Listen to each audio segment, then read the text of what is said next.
Going live. Going live. Hey, what's up, y'all?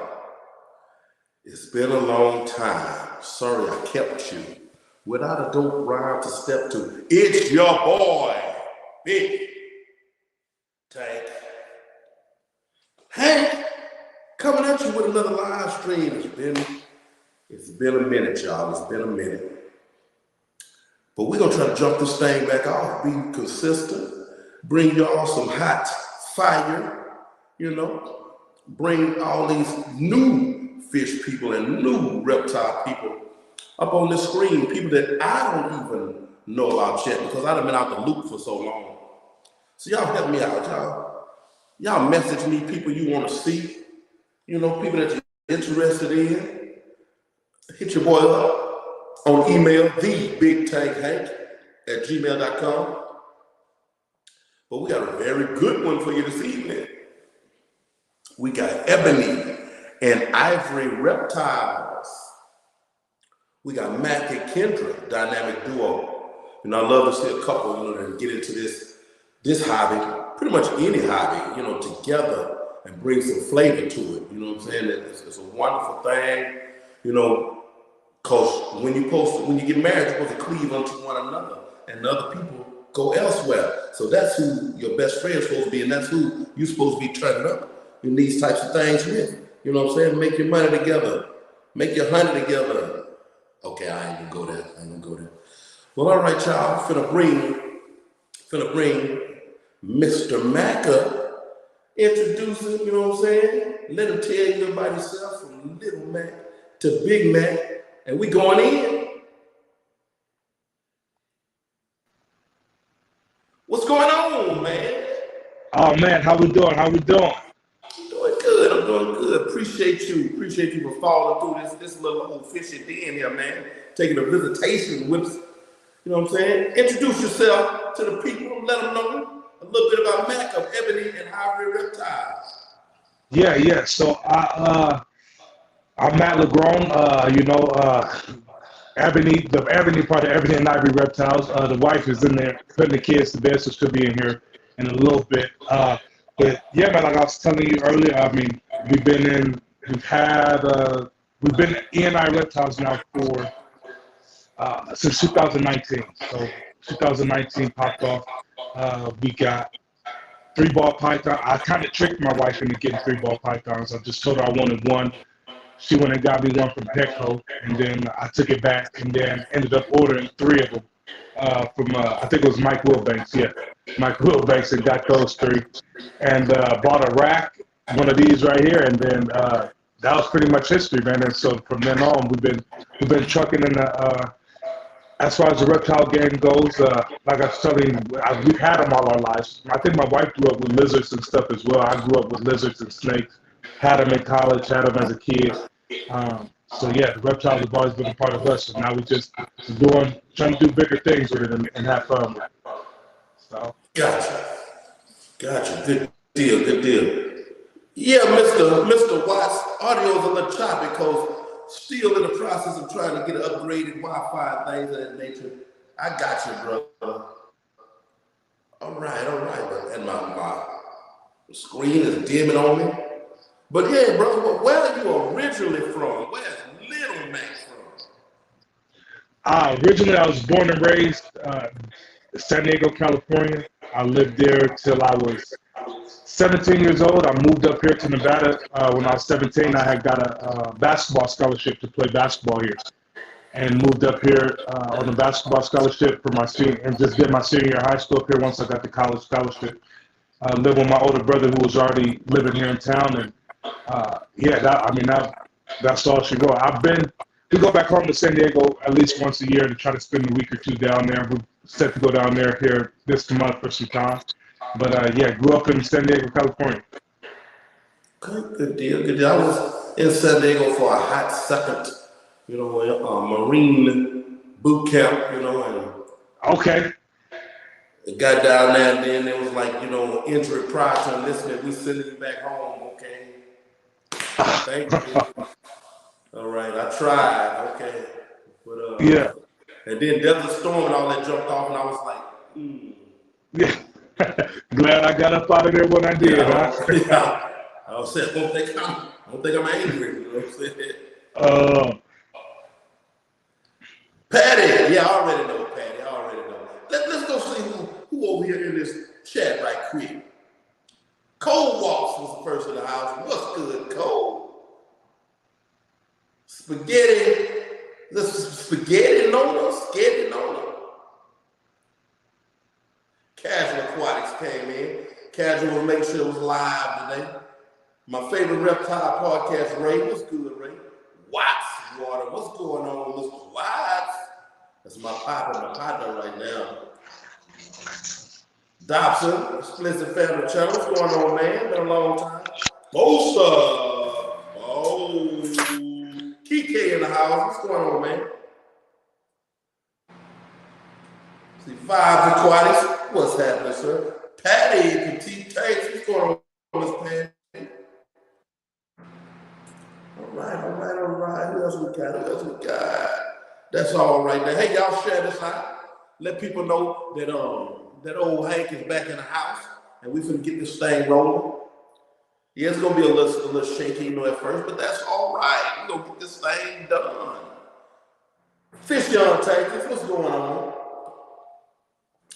All right, man. Now, you had mentioned to me earlier, for my fish folks, that you actually used to have fish beforehand, Give us a little rundown on what you had as regards to fish. Yeah, I'm a big fish guy, man. I'm honestly I'm gonna get me another tank here. Put me a tank in the tank room actually at some point. But I hope my audio. I took the headphones out, so hopefully the audio gets better on my side. But and it does sound better. Okay. I did in college. I've always had fish, man. We grew up. I think my dad let me get my first pair of Oscars in a 55-gallon tank when I was 15 years old. Got my first pair of Oscars. Left and went to college. Had fish tanks all in our apartment that me and my brother shared along with the reptiles and stuff. Then got out of college. I love South American cichlids, so I've always kept Oscars, red devils, Jack Dempsey's. Anything that parrotfish, anything that will try to eat something else that's smaller than it. That's what I like. I like the bigger fish. And anytime I can throw some goldfish in there and watch them go to work on some goldfish or something like that sometimes, that's what I like to keep. So I'm definitely going to give me another maybe it'd be some more Oscars or something like that because I really like those. Yeah, most definitely. That's the epitome. They call wet pets. Yeah. Oh, yeah. Puppies in water. But yeah. Sometimes I just had one at my job, honestly, he was 2 years old at my job. He got up to about 9 inches, and my heater defaulted, and it just went hot. And I came in one day, and my fish was, I didn't know what happened. Put my hand in the water, it was like taking a hot bath. So, yeah, man. That happened about 4 or 5 months ago. So I just haven't even got me another fish since then. Yeah. Been there, done that one. Yeah. Moment of silence. Yeah. All right. Most definitely. Fish family, what's going on? But yeah, man, and then going into your reptiles. You said you and your brother both had reptiles? Yeah, me and my brother in college. My brothers, they both they got snakes and stuff as well, but they had boa constrictors for a minute there. But in college, we had in our apartment, our 2-bedroom apartment, we had our living room was full of iguanas, bearded dragons, carpet pythons, blood pythons, ball pythons. And fish tanks, man. Anything. We had a zoo, basically. People would come by there just to see our animals and stuff, And so yeah, it was a lot of fun. That's what I'm talking about. I love a blood python. I'm gonna have to get me one here sometime soon. Yeah, the one I had in college, she was something else. I haven't been able to see, except for Bosa, who's been commenting and stuff. His Kike, his blood python is nice and it's docile. He's always holding it. Mine wouldn't even let me touch her. It was she was angry. Yeah. He said, congrats on the 1K, man. Hey. Yeah. That 1,000 mark sometimes seems like it's so elusive. Oh. Congratulations. Yeah. I appreciate it, man. I appreciate everybody in there. Thank you, man. It was it's been a lot of hard work in YouTube hours for sure. You know, trying to post videos and stuff. Yeah. Hey, Coach, the haters that be will do everything they can to keep you from getting that. Oh, yes. Yeah, most definitely. Most definitely, congratulations, man. Nowhere to go but up from here, man. Most definitely. Oh, yeah. He said blood pythons are like puppy dogs. Pit bull dogs? Nah, there ain't no puppy dog.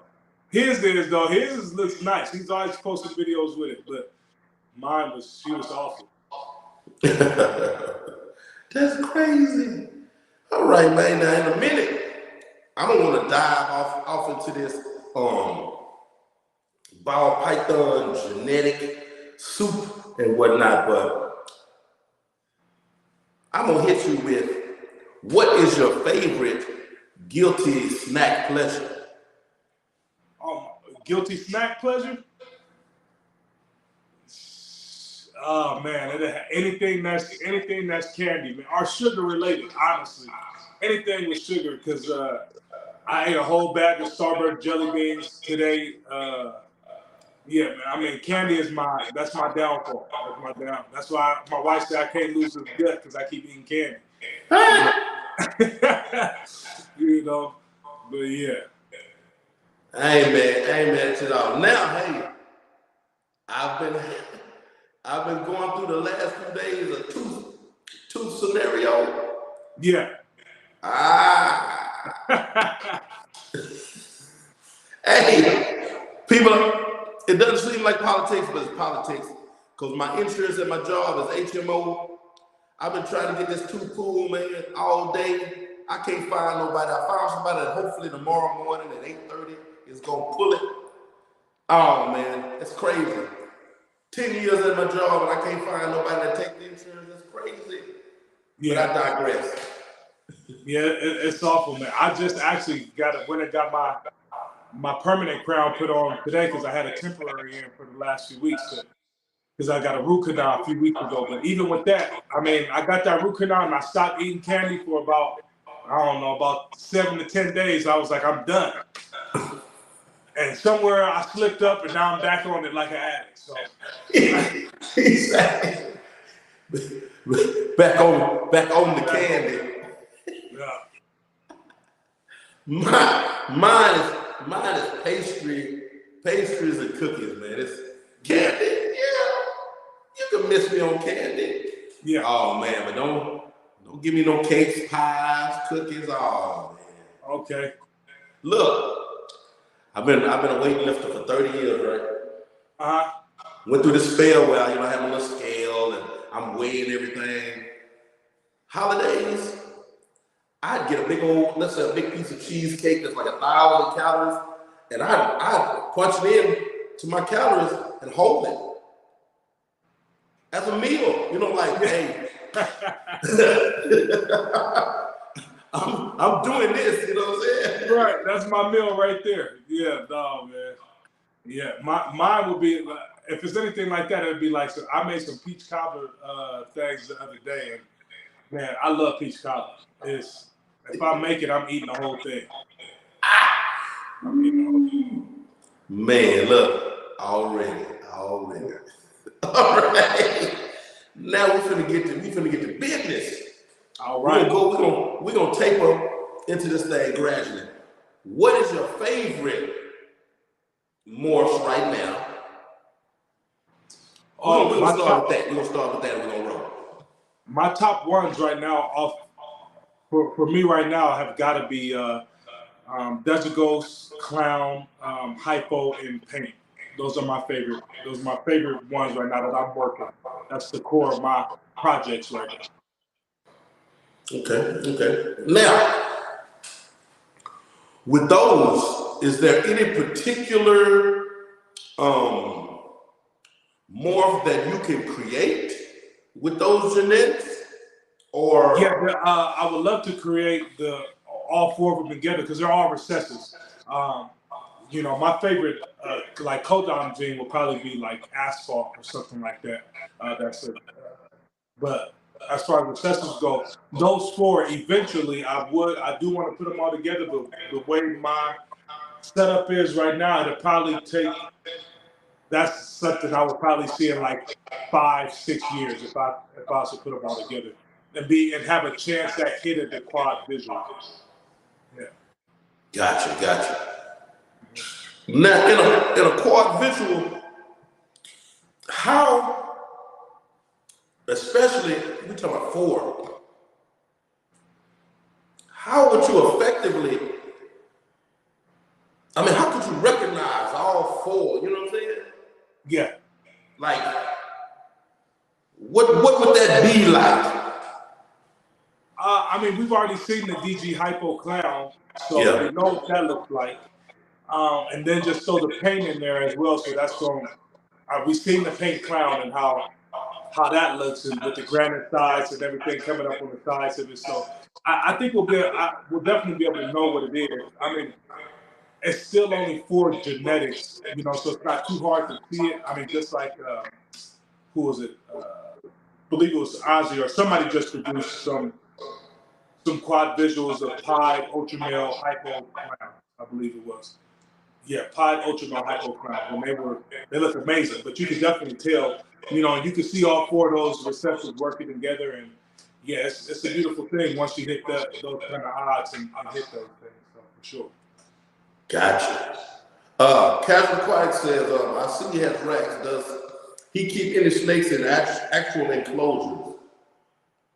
Yes, I do. I have, so Everyday IVORY Reptiles, we don't just breed ball pythons. Like, I do have my ball pythons here set up, but in the house, we have a reticulated python, we have a boa constrictor in the house, we have tortoises in the house, we have Argentine tegus, so we have 2 4-foot Argentine tegus, and then right behind me, there is a 6-foot by 3-foot by 3-foot enclosure right now that's holding, or not right in front of me, right behind the camera, and that's holding a caiman lizard. He's about, I want to say he's about 3 feet long now. He's a juvenile. He's about 3 feet long because we do birthday parties. So we go off and we do educational shows and birthday parties and go out and educate people on a lot of different reptiles and species. We have spiders as well. My wife got into tarantulas. So we got a lot of different stuff. So yeah, I don't just keep my guys in here. Everything that goes to our birthday parties and stuff like that, they do live inside of enclosures inside the house, for sure. Gotcha. Oh, I got all kinds of things going on over here. All right.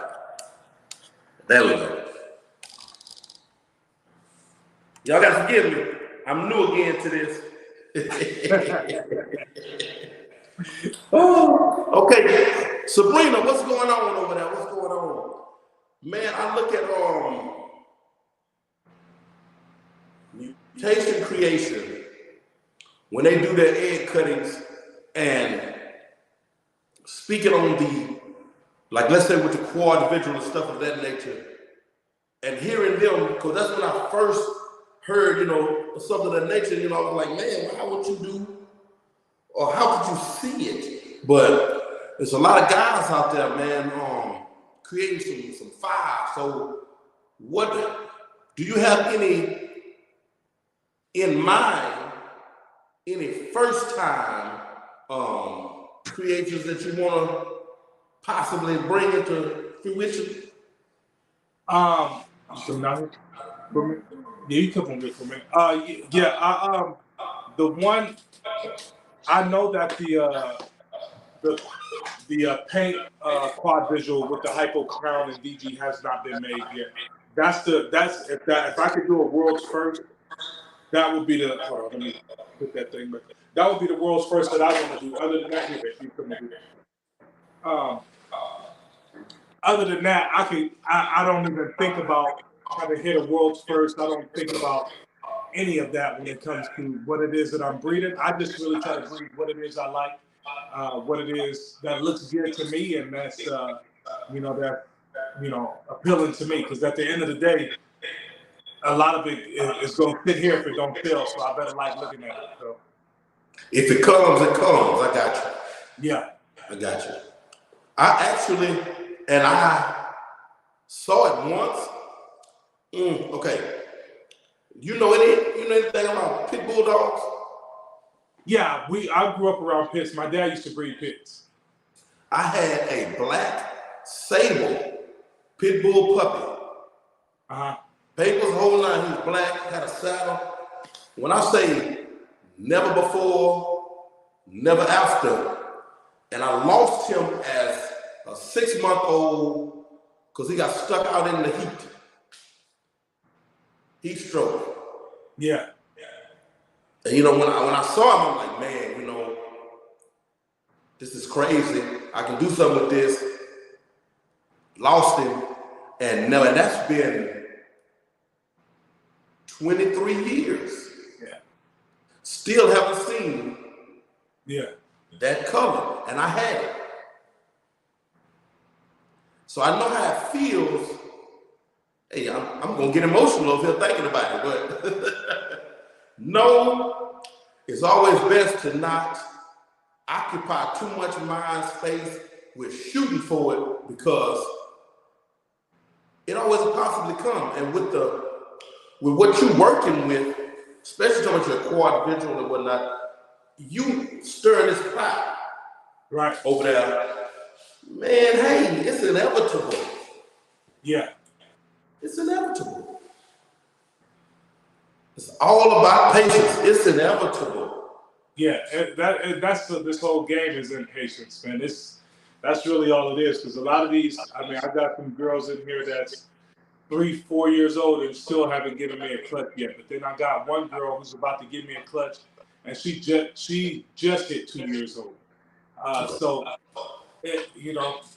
when you playing with animals though, and they do what they want to do. As much as we want to try to control it, they do what they want to do at the end of the day. Yep. So how did that surprise clutch come about? So that came about. That was our very first clutch. That came about. I had bought what was told to me to be a het pied female, and she was huge. It was locally. I just went and picked her up from some girl who was breaking up with her boyfriend, and they was getting rid of everything or whatever. And so I went and picked it up, and it ended up giving us a clutch like a month later. We were in Hawaii when it happened and came back and see there was eggs in the stuff.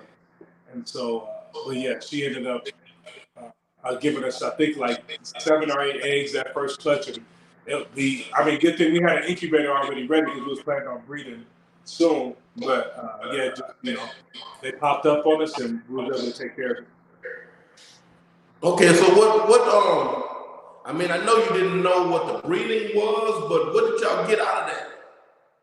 We ended up getting a bunch of it was just a banana to a normal.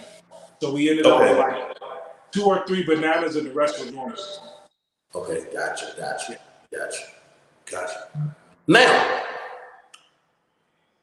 I started this mess that I'm finna ask you.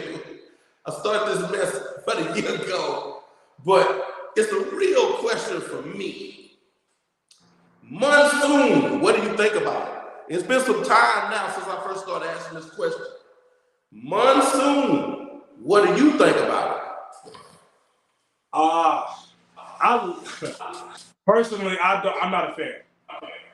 I'm not a fan only because I haven't seen anything yet that can break down the pattern of monsoon and allow another genetic to share the space with the monsoon.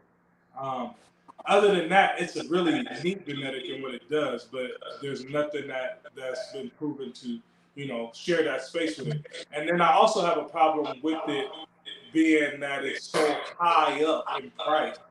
And I'm not convinced yet that it is a recessive. I still believe that it's a codominant gene, and that the monsoon is a super form of, like it would be like a yellow belly created a white, two yellow bellies created a white snake.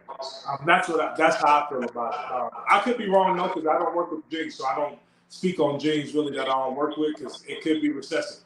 I've never worked with the gene, but just from my being able to look at it and being able to see what's het and see all the markers that are in the het, it makes me feel like it's really not a recessive gene. So Gotcha. Yeah, how I actually came up with that question, being that I was new, you know, in this whole python genetic situation. When it popped up, I was like, okay, it's super busy. A whole lot. It's heavy. It's a whole lot. I'm like, how could you? Okay, you start out with, like, let's say a xanthic scenario. If you can get it to polar opposite, you know, half the pattern one, half the pattern left, you can get it to polar opposite itself. That could be kind of exciting. Then I was like, but what? I don't like to use the word dumb, but I think it fits. What can dumb it down a little bit? There's a lot going on. Yeah. In the monsoon. There's a whole lot going on, you know, and I'm like. Yeah, and I like it. I do like it in crown. I do like the monsoon crown. It's a nice looking animal. But then again, even in that combination, it's still a very strong genetic that is not allowing clown to do, in my opinion, do what clown does. And clown makes a lot of stuff great. Yeah. So, you know, but yeah, that's just my take on it. Yeah, no, I like to put it out there because nobody, I mean, it's not your baby, you know, to raise, but I just like to know what all the true snake people think about it, because I'm just a little new guy on the outside looking in, you know, and I know it's real heavy to me, you know. Yeah. Think about it. You know, I'm that dude that like hyper male, and you know, that's a wow, you know. Like, can I get a monsoon, a hyper male monsoon? Like, I mean, yeah. How do you do that? You know what I'm saying? Yeah, it would just it's a tricky one. I'll let everybody else, because I'm, in my eyes, I'm still new too. I'm new to this game, so I'm gonna let the big dogs, you know, play with it and see what they do with it, and then if something comes up that I like, then I'll dive into that. Most definitely. How you doing, Miss Kendra?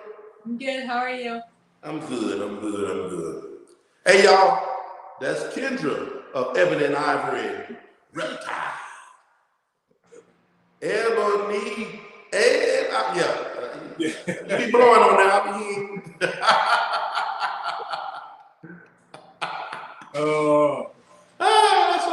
That's all right. So, out of what you're not working with now, is there anything that you would just like to fall in your hands?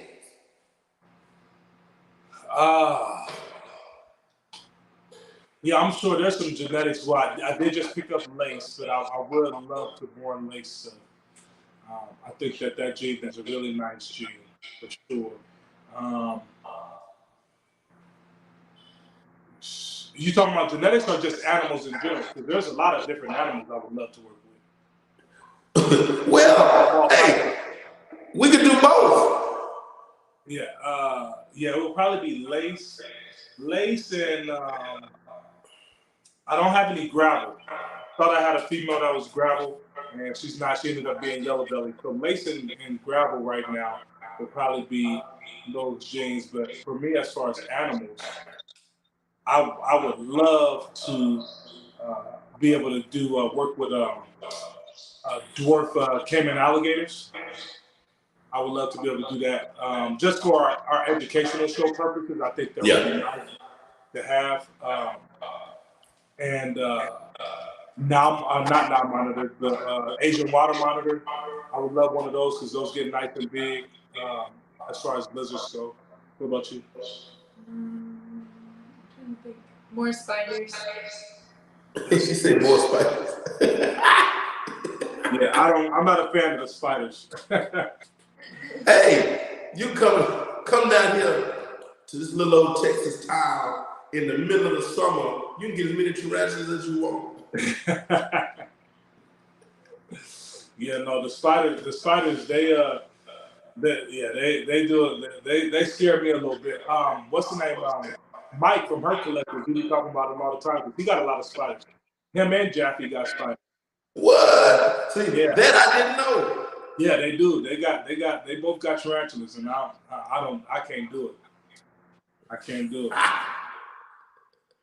Yeah, I had no idea, man. I had no idea. Yeah, man, I had dwarf cameras. I had Nile monitors. Man, I've had some of everything as a youngster. Yeah, I've had some of everything, man. But I'm ADHD, so you know, it just didn't work out. I also want the white throat monitors. Those I think are cool too. The white throats, the white and the black throat monitors are real nice. Gotcha. I would love to get one of those. I just, at the end of the day, I probably just need an acre just for my animals. That's what I need. To be able to properly house everything. Because some of the monitors I want, they need space. So that's really a lot of the reason why I don't have them. Yeah, most definitely. Most definitely. Man, the 9 months I had when I got rid of him, he was probably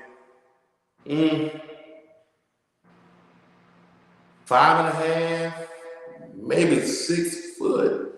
Yeah. And I mean, he was like a little racehorse, man. It was crazy. The room, I had him in like an actual room in the house. Just had him in the room in the house. I had it closed off, but he couldn't get out. You know what I'm saying? But he was just all over the place, dude. It was crazy. I just had to get rid of him because it was that room. I don't think was even sufficient enough. I mean, it wasn't a huge room, but I don't think it was sufficient enough. I wanted like an outside enclosure, kind of indoor-outdoor type of scenario. Because he was all over the place, man. Yeah. All over the place. But they real cool, though. They real cool. Most definitely. So, are you selling any babies at expos, or are you doing maybe like the morph markets? How can people get hold to what you have? Yeah, we do. Most definitely we do morph market, and then this year we started doing shows. We've done a few shows. We're actually going to be in Sacramento, California, coming up here in September for their big reptile show that they got out there. So we'll be at that one selling stuff, which sucks because the season is going so slow right now. We're barely going to have anything to take out there. But we got to go. We already paid for the table and all that. So and then we'll go and then reserve our table again for the spring because that's when we'll have a bunch of stuff to be able to take out there. But yeah, I'm honestly trying to hit up a lot of shows in California this year since it's right next door to us. I love the shows and being able to do that. We work the booth together and, we have a lot of fun. She usually buys stuff at every show we go to or attend. And so it's a lot of fun for us. Gotcha. What have y'all added to your collection new recently? What? The spider we recently added a few weeks ago, huh? A month ago? Yeah. And the sulcata. The spider, the sulcata tortoise. The baby girl thing. The new tegu that we just got. And then I got in that paint mail that I showed you earlier. I got him in about 2 months ago, and then I just got in a pastel yellow belly white lace female just this past week. We got her in. So Yeah, that's about pretty much all the new stuff. Cause we tried not to get too much new stuff, but we've created this room in the garage where we built for the snakes, and then we got the rats on the other side of the wall. And then in the house, we got a whole room dedicated to our party animals that we take out to our parties and stuff like that. So. Okay. And then in the living room, for chicken, yeah. And the oxalata. Yeah, no, oxalata, yeah. Axolotl. Ah, gotcha. Aquatic salamander. So y'all actually raise your own mice. Do you have the ASFs or? Yeah, so we have rats, and then we also have those as well. But right behind this wall right here. So I just built a wall in my garage, and then built a kind of a divider so the snake room we just turned a 3-car garage into a 1-car garage. We just built the rat room and the snake room, and those other parts of it, and yeah, man, it's just I just operate right here at the house and low overhead. Yes. Yes. Hey, people don't know, but that's what garages are for. Yeah. Right. Yeah, they don't understand. Yeah, no. Give me a garage and let me convert that thing. Yeah, we got one side is for the animals, the other side is for our gym. We got a whole gym set up in there and do our workouts at the house. That's beautiful, man. That's beautiful. Love a gym at the house. Yeah. Love a gym. I'm trying to get back into it. I need to. I'm getting old. Yeah. But yeah, most definitely. So, what do y'all see? Where do y'all see yourself going, taking this whole thing? I'll let you answer that. This band is I'll plug it right there. What do you ask? I'll let you answer first, because I'll hear where you see like the whole thing going, where you see it taking.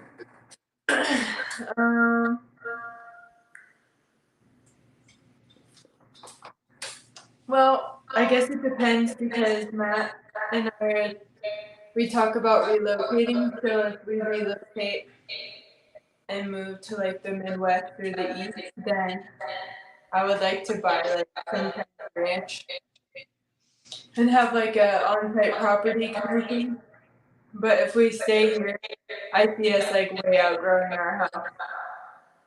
So we'd have to look at opening something because we're already like way outgrowing our garage and we don't have any room in the house. Oh, and our daughter has the bearded dragon in her room. So like we had our reticulated python in our bedroom. So every kid in person has a reptile in their room. We already have our garage filled and our office filled, so we're outgrowing. So if we don't move and have a facility on site, then I see us having to open something. Gotcha. I see us within the next few years. Right now our collection is we only have this 5540 right here behind me as far as adults go, whatever side that is, that side. But I plan on ordering another one of those. I'm just trying to pull the trigger on whether I want it to be a freedom breeder or another ARS one. But I would love to, as far as ball pythons go, I would probably want to max out, at least right now, because I still work full time for the military. I would probably want to do a max of 100 to 120 adults, and then all the babies and juveniles that come with that. That part I could manage, but I feel like I could still manage that by myself and do my job successfully. So. I think the problem being, we're covering a problem, but we're doing like education experiences and birthday parties like 3 out of the 4 weekends a month right now. Yeah. So to store the equipment for that and booking that and all that is becoming a full-time job. So we've discussed the possibility of transitioning that into something because people are always like, I don't want to have the party. Some people like having the party experience at their house, but some people are looking to have that experience at a facility. Yeah. Oh, so you want to have like your own space where they can come to you and have a party. Yeah, and it'd be kind of like I got the inspiration years ago. I mean, we talked about it back in 2019, and we just started doing parties about a year ago. So it took a while for us to get to go out and actually start advertising that we would do it. But just seeing Brian Bartek's facility and the Reptarium and things like that, to somewhere to where people can come and learn about the animals, but also have a separate room where they can have cake and ice cream, and then we come in there and do an hour personal show for the birthday party or something like that, you know. So yeah, we discuss it, you know, and I mean if it ends up being something like that, then, you know, God willing, that's probably our next step in which we'll go. Okay, that's cool. That's very cool. Because I was gonna ask, like on the birthday party side, how does that get pulled off? Like what is all provided? So it gets pulled off because of her. Like she's the reason why we can pull it off. But all I do is maintain the animals. But I mean, on our website we have a waiver that people have to sign first. You know, as far as a liability waiver, and then I mean they'll call us and they'll book the date and make their payment, and we'll bring like 12 to 15 snakes, all 5 of the lizards that we have, the retic, the tortoises, the boa constrictor. So we'll bring all those, the tegus, all the different species, and then so what happens is the birthday parties, they usually book for an hour. And so we do 15 to 20 minutes of education, depending on what the age group is. And so, because we've done birthday parties for 3-year-old birthday parties, and all they want to do is pet the animals. They don't want to hear nothing about it. Yeah, right. So, but we just did a 7-year-old birthday party 2 weeks ago, and we got to talk to them about it, let them ask questions about each animal. And then once we're done with that 15, 20 minutes of education, we have them lined up and come through the table and pet the animals and be able to hold the animals right there in front of us and be able to have that experience that they've never had before with the animals. What do I consider when pricing snakes? Consider the amount of competitive.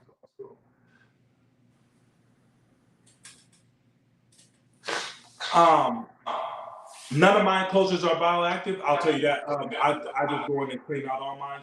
I do know a buddy here that has a few ball pythons that are in bioactive enclosures that he set up. I don't have any personally. As far as pricing snakes, me being so new in the game, I really go off the market, and I go onto Morph Market, and I'll type in whatever type of snake that is that I have or that I'm trying to list, and I'll see what everybody else is listing theirs as, and I'll list it right there with everybody else's.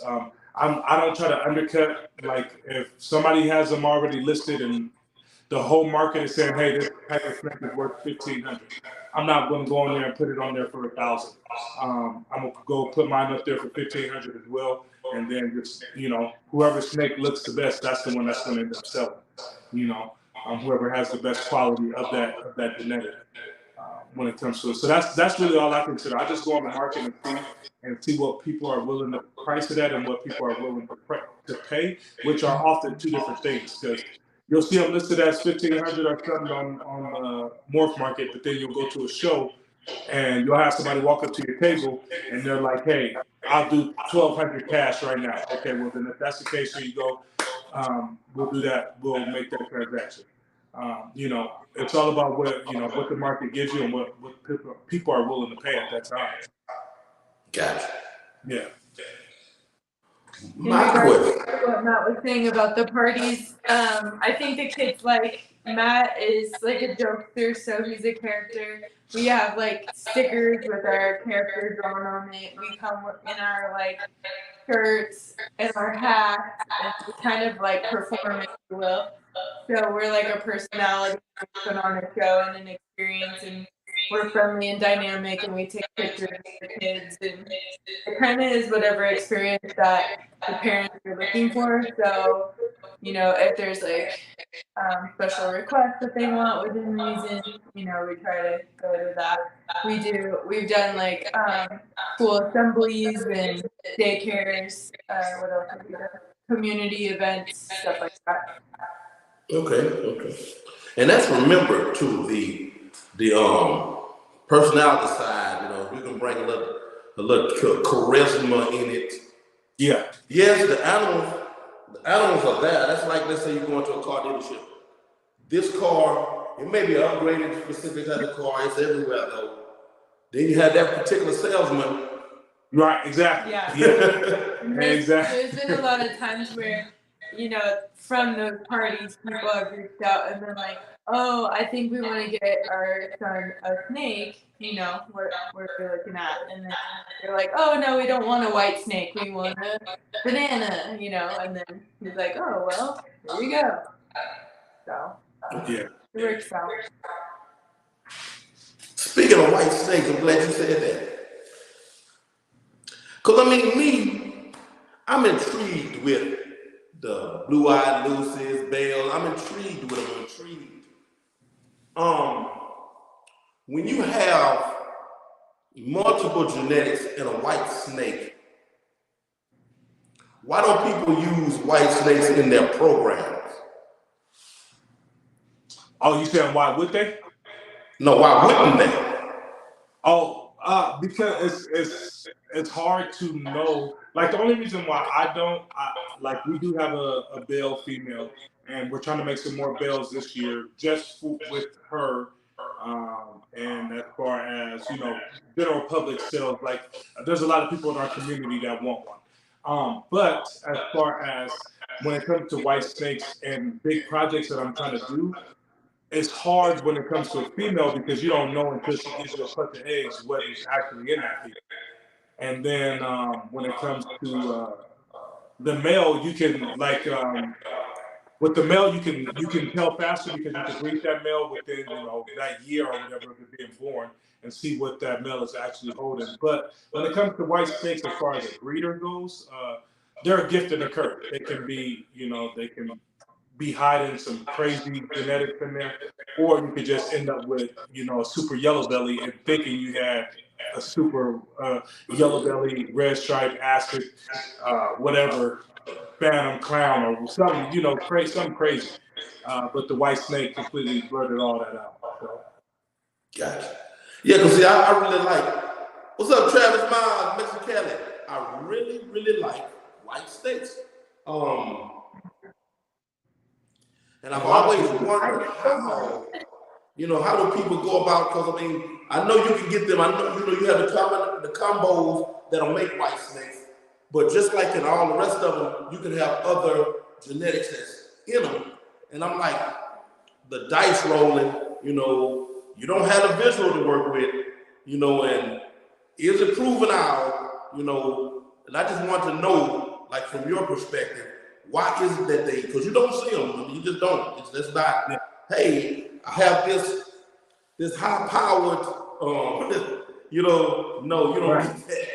You don't get that at all. Yeah, no, you really don't. It's like I said, they're a gift and a curse. Because if you do have a white snake and you get, because if a breeder is selling a white snake, they're more than likely going to give it to you at a discount if it's a powerful white snake or a potentially powerful white snake, because they can't guarantee what's in there. So you're going to get it at a discount. And then if you hit a bunch of genes that were in there that were possibles, you came up on a steal for sure. But it just, you know. But I do like to make the bells just to make bells and sell those, because a lot of pet owners want a white snake. They're not into all the crazy genetics like we are. They just want a white snake as a pet. You know, she just sold one like 2 weeks ago to her friend, and then I just sold one to another guy and his family just on Sunday. So the people love the white snake.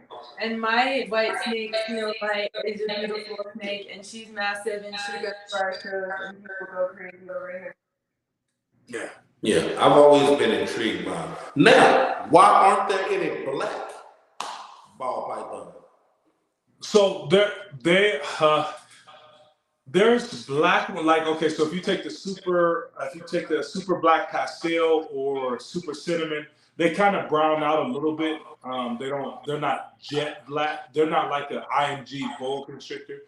Like, they don't get black like that. Um, but there are some, like even the panda pie with the, I think it's the black pastel that JKR keeps making the, I want to say it's a, not, but but the other problem is with making the black snakes, a lot of them are in the 8-ball complex. And so with that, a lot of them get the duck bill. So they don't form correctly on the mouth. So that's why a lot of people steer away from making those all black snakes as well. Gotcha. Yeah, at least in the ball pythons. I do want an IMG boa constrictor. I want an all black boa constrictor for sure. I think that would be nice to have. But Yeah, the white ones and black ones, I don't know the polar opposite, but the strong, colors. It's always been something that just always stuck out to me. And I'm like, you don't even go to the pet shop and see them. So I'm like, I would ask guys, I'm like, man, if you breed them and you go to a show, I'm like, do you realize you could sell out? And they're like, well, yeah, but, and I'm like, but. yeah. Well, a lot of people don't like to go to shows, man. A lot of people, they want to just sell on Morph Market, which I mean is okay if you can sell on Morph Market and you have a wholesaler to sell off your lower end stuff. But we enjoy going to the shows. That's how we built a lot of relationships. That's how we've met a lot of cool people. And yeah, I spent so much money on food. That we love it. So I don't mind making all white snakes just basically to take to the shows and sell it because that's what's going to get they're going to sell at shows for sure. Let me see. Casual Aquatics has another question. In their opinion, is there one type of python versus the other that's the most docile or more docile than the rest? I heard the type of snake I have is, but I love other opinions. What type of snake? Do you know what type of snake she has? What type of python she has? It's a he, but no, I don't. Hey, on your next comment, put the kind of snake that you have there. That's why I got Jake though with the black. In Finley, I got my reticulated python because this guy had this massive black motley retic, and I was like, that black snake, I have to have one. And Matt was like, that thing is humongous. So I got a dwarf retic, and he's black, but he's like oil slick. But he's really nice. But definitely not docile like this person saying they're yellow. So no, that's it. No, so she has a yellow belly button. So as far as ball pythons go, to me they all have the same type of demeanor. They're either going to run from you or ball into a ball. I've over the last 4 years, I've had maybe 3 even strike at me, and one of them, the last one, because I was taking her eggs from her. But my ball pythons, it is very rare that my ball pythons will strike at me ever. But as far as different breeds of pythons, yes. Our retake that we have in the house, we had him in our room for about 6 months. And I still have flashbacks of like lightweight PTSD from walking past his enclosure and him just wham, hitting the front of the glass, just hitting it, trying to eat you.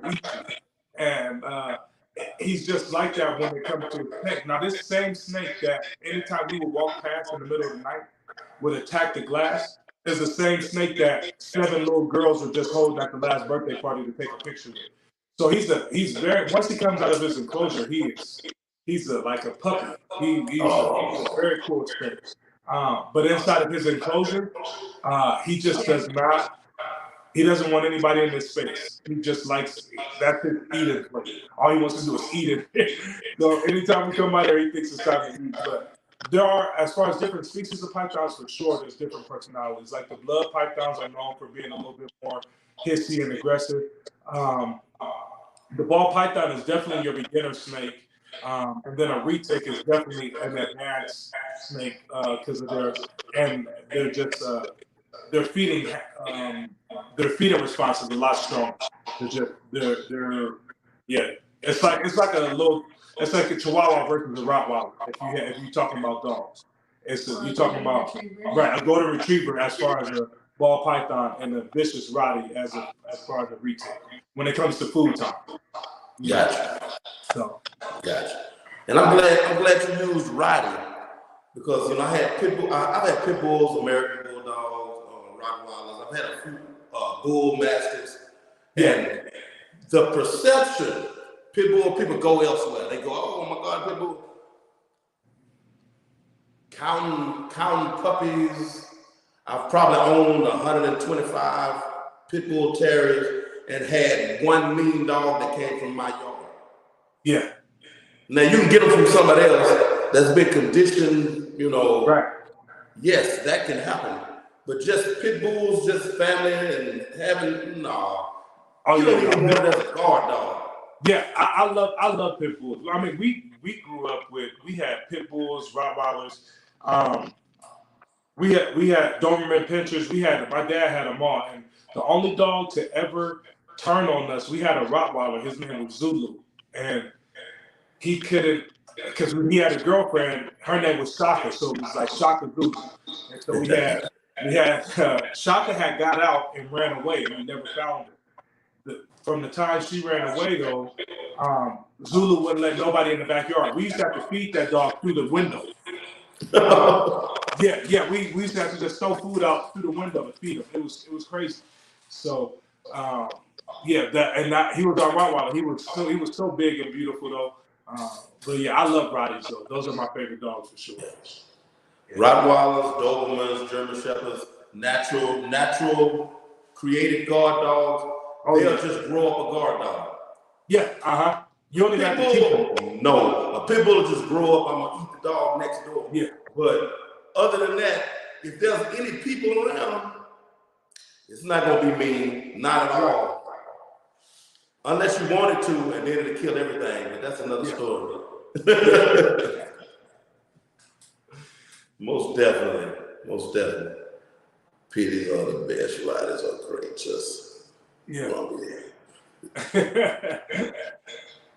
Maceo, what's going on, brother? What's going on, man? Hey, I gotta get you back on here, man. Hey, we at the 57-minute mark, and I'm gonna thank y'all very much for coming on. Very, very, very much. I've been out of the loop for a while, and I have this list in my iPhone notes of people that I wanted to get on before I started going through my stuff. Yeah. And y'all literally was on at the top of it. Y'all I have a few people that I was like, man, I'm finna do this live stream. Like, look, I'm gonna show you. This is my fish room, right? Watch this.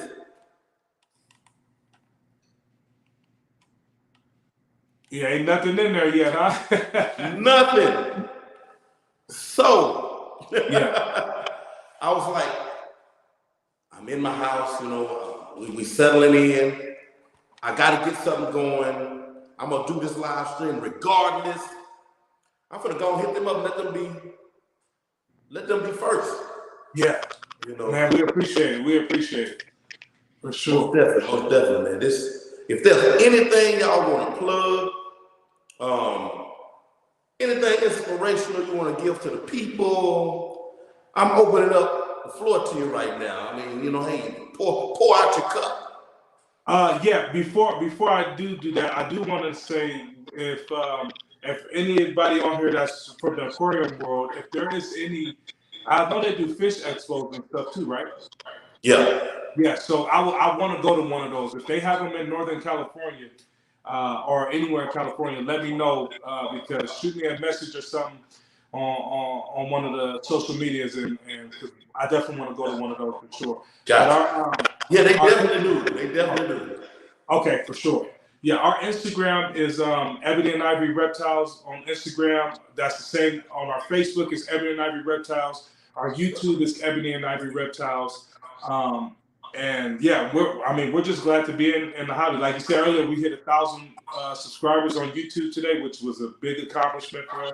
We've been going at it for some months, a year now, over just trying to put out content, good content for people. And so we love it. We do, like I said, we sell ball pythons. Next year we'll be selling ball pythons and Argentine tegus because my wife is doing her own breeding project with some Argentine tegus. And we just love the hobby, love being a part of it, man. So we appreciate you for having us on for sure. Most definitely. And the tegus, Yeah. are they as easy to breed as the ball python? No, I don't think they're as easy to breed because you do got to watch them when you introduce them because they do fight. They're very territorial, and they're lizards, so they got a lot more weapons to use. So it's but they are from what I hear, you have to beer mate them or like hibernate them basically. So my male last year he goes to sleep usually from Halloween. I stopped feeding him a few weeks before Halloween, and then he sleeps all the way through the end of February, early March. Once springtime starts to hit, he slept through mid-March because we had a long winter, and then he'll wake up, then he's ready to breed come that time. So you started something, man. So yes, Captain Aquatic, I'm gonna give you something. But man, okay. Do you lower the temperature in the room? How do you broom it?